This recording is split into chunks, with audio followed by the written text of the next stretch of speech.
Hey there folks, my name is John Campea. I'm the senior editor of the movie blog, and if you'll indulge me for a minute, I just had an experience that makes me feel the need to rant on something that I rant about once a year, because it is my single biggest pet peeve about going to the movies today. Commercials before movies. Now, for some of you who are kind of regulars around the movie blog, you know that I kind of split my time between Los Angeles and Toronto, the Hamilton area. And when I'm down in Los Angeles, it's great. I'm a little bit spoiled because I go to what's called the ArcLight theaters, and those theaters are great because you can order your tickets in advance, and when you order tickets in advance, you can select what seats you're getting, so you can show up on time, not worried about what seat you're going to get. And then when you do show up on time and take your seat, boom! They tell you a 7 o'clock movie. At 7 o'clock, they stop letting people in. They start the movie. There's a couple of trailers, and then the movie starts. You get what you pay for.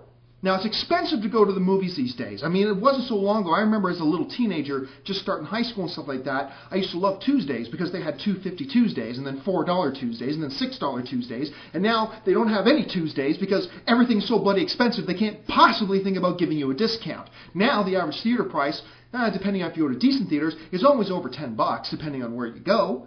So you're spending a lot of money to get into a theater.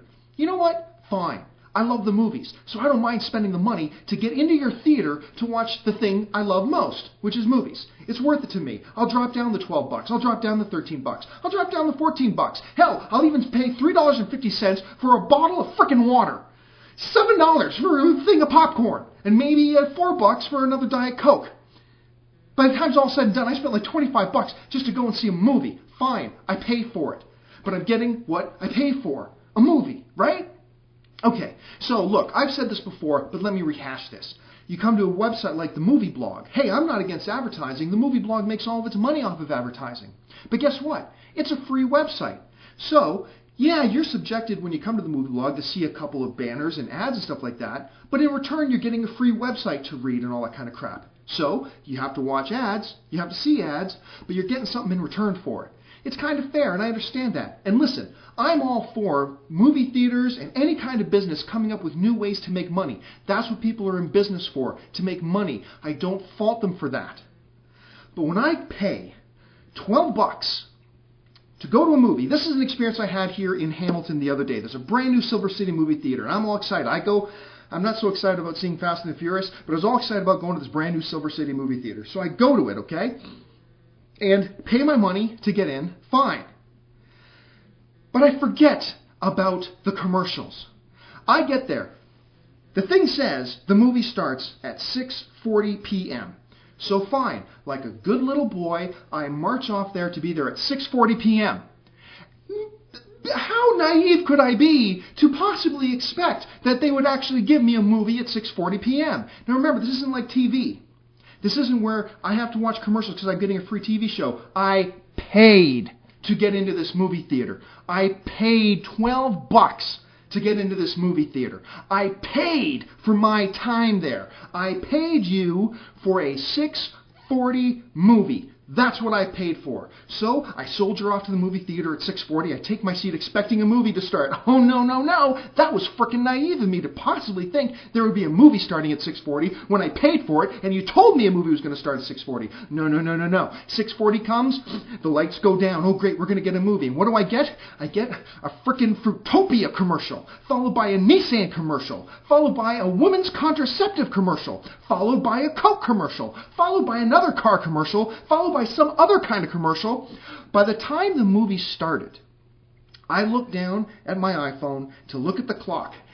By the time the opening credits began, it was 7:05.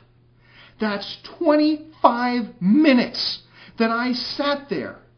Time that I paid for, sitting there watching commercials, during which time you told me a movie was going to start.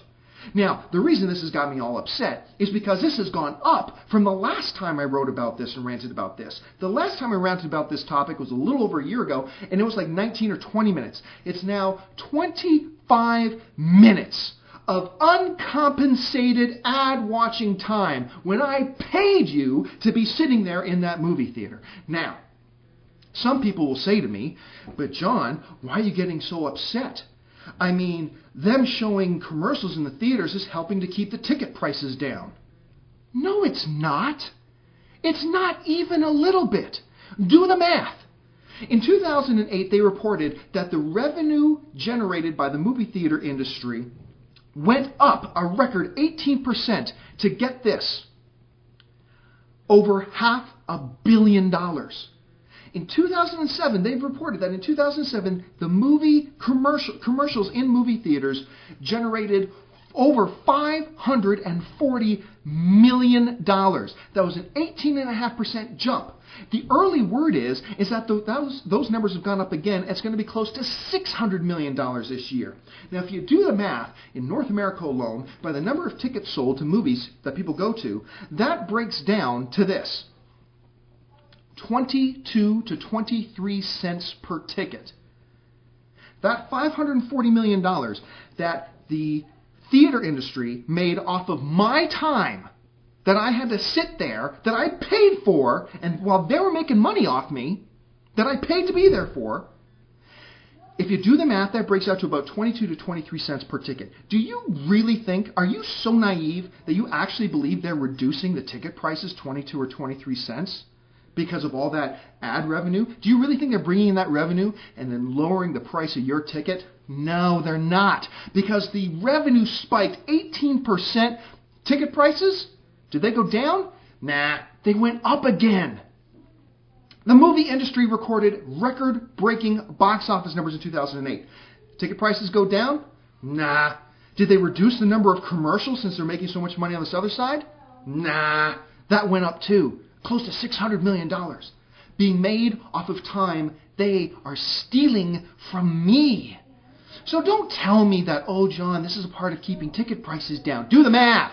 It's not. Not in the slightest bit.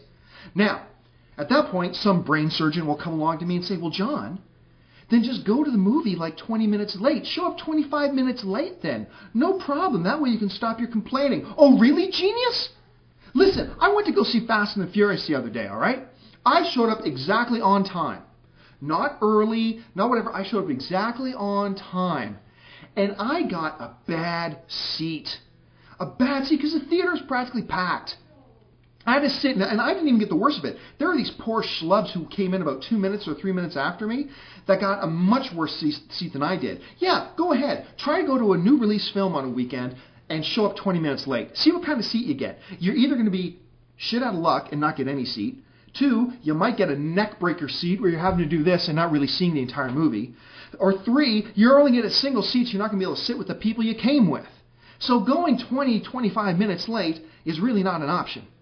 Of course, that begs the question, well, then why don't these theaters do pre-arranged seating like they do in Los Angeles and work so well? Well, duh, because then they can't force you to herd into the theaters like cattle and sit there for 25 minutes that you paid for while they make money off your back to the tune of $600 million.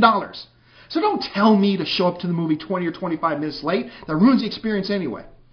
And some people say to me, well, John, you're complaining over nothing, just a little bit of time. What's 20, 25 minutes? What is that? Who cares? Well, guess what, genius? Some people go to a movie like once a week. Some people go to like 2 movies a week. Some people like me go to the theater like 80 times a year. And I know a lot of people who go a lot more than that. So figure it out. Do the math. When you break it down, last year alone, if I go to 80 movies and I sit through an average of 20 to 25 minutes of watching advertising during time that I paid for, did I mention that? It breaks into like 24 to 30 hours of time that they've stolen from me. That's a full day of my life that I paid for, that they herd me in because they don't have pre-arranged seating and forced me to sit there and watch these ads during time that I paid for. So please, don't tell me that, oh, it brings down the ticket prices, because it doesn't. Don't tell me, oh, John, just don't go 20, 25 minutes before the movie, because that doesn't work. And don't say, oh, John, it's just a little bit of time, who cares? No, it doesn't, because it equals hours and hours and hours and hours every year of your time that they're stealing. Anyway, I don't really have any solutions. Well, maybe a couple of ideas. But right now, I just wanted to get this off my chest because it was my first theater experience since being back here in Canada, and it really frustrates the hell out of me, and I just had to get it out. Thank you for letting me vent. Go on and have a wonderful day.